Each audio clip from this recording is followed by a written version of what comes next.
Stress is that intangible mental and physical force that limits a person's ability to respond to life situations in the ways that they normally are able to. It's the limit to which we can push ourselves before we start experiencing things going wrong. Now, in stress, there are two main chemicals or hormones that are often implicated. One hormone called adrenaline and the other cortisol.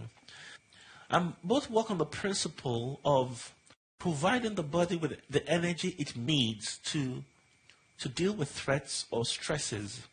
So you could think of them as people who ration resources, sapping resources or taking resources from those who don't need it and giving it to those who need it most. So essentially, adrenaline and cortisol do similar things. If you need to run from a source of threat, your legs get infused with resources and makes it easier for you to run. If you need to worry or think through a problem, your brain gets infused with resources, allowing you to do the work needed.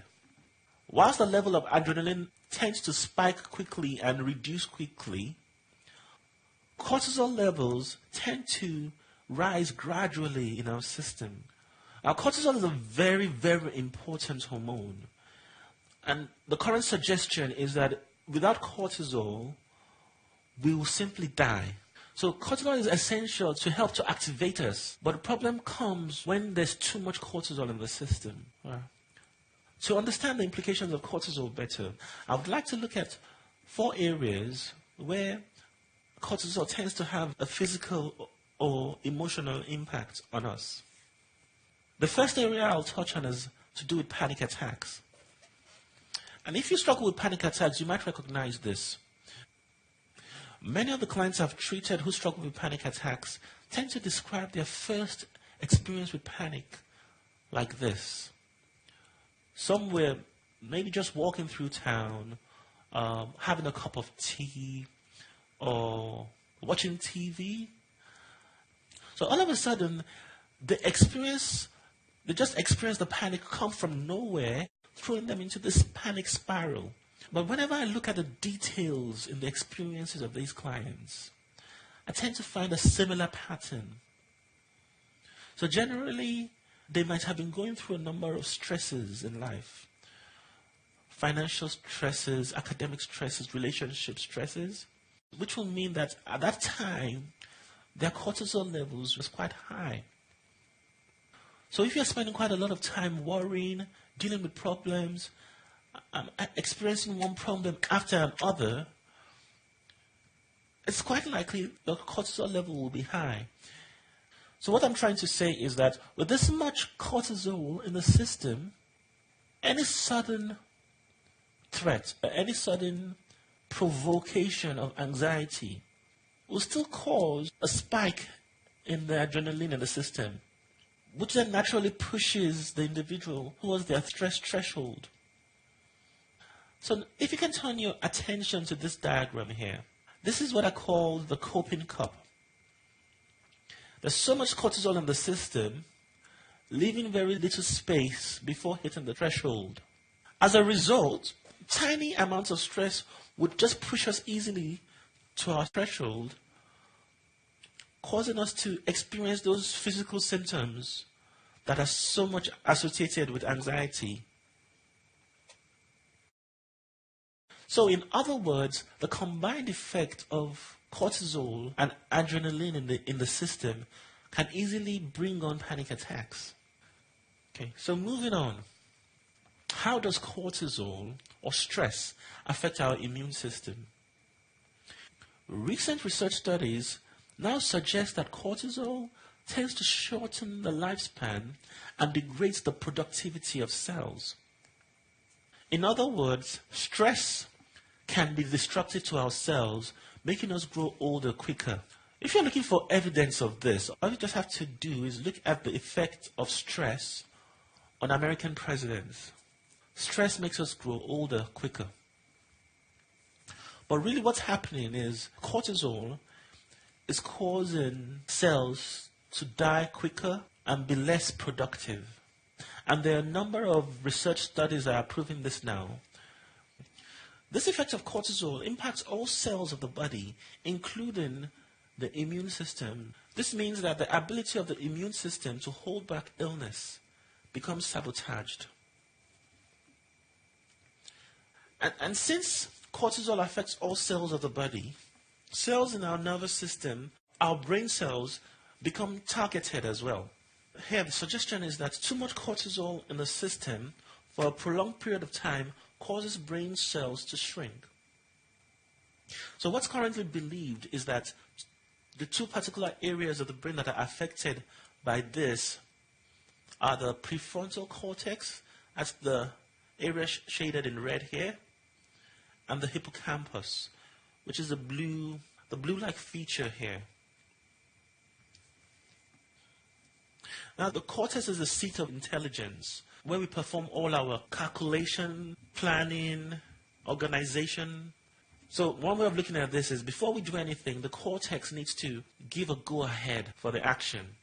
Moving to the hippocampus is the area that deals with our memory and meaning. For example, the only reason we would recognize a table is because our hippocampus helps us to connect our past memories with what's happening in the moment.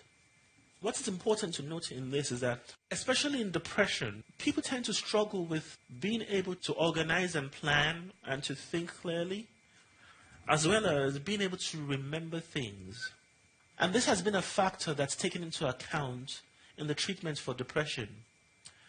Now, talking about depression, what studies are now suggesting is that because of the impact of cortisol on the brain, the neural networks within the brain become inefficient in transporting data.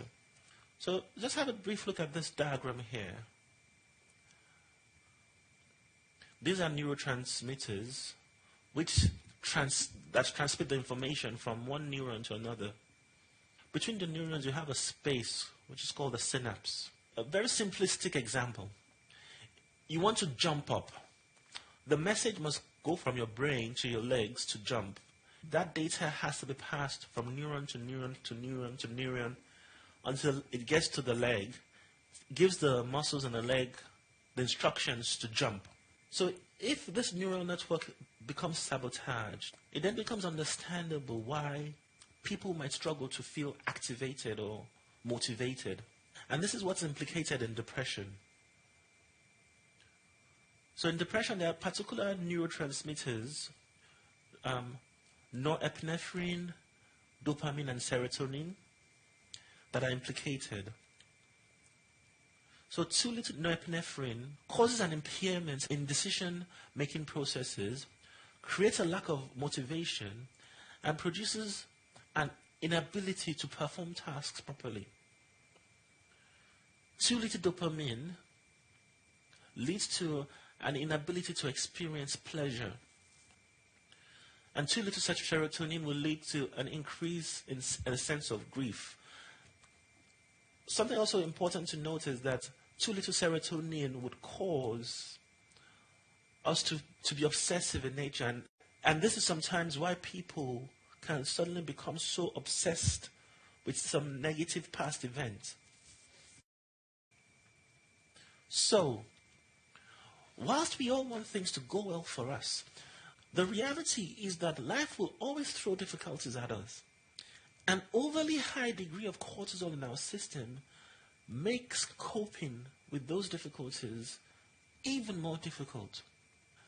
So essentially what I'm saying here is that many times we have to go through things that we can't do anything about, situations that are outside our control.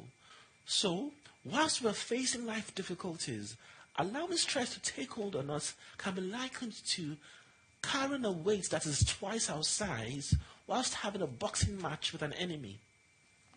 Invariably, this means that the resources we have for coping becomes naturally depleted because our cognition has been sabotaged by stress, our immunity has been sabotaged by stress, ability to function, activate ourselves has been sabotaged by stress. So coping becomes so much difficult. Now, if we can turn this around and find a way to lower the cortisol levels in our system, this increases the space we have for coping, allowing us to cope better with pressures and stresses that life throws at us. And this brings me to the one rule of emotional management. Learn how to reduce your stress levels, and your ability to cope with life's difficulties will improve.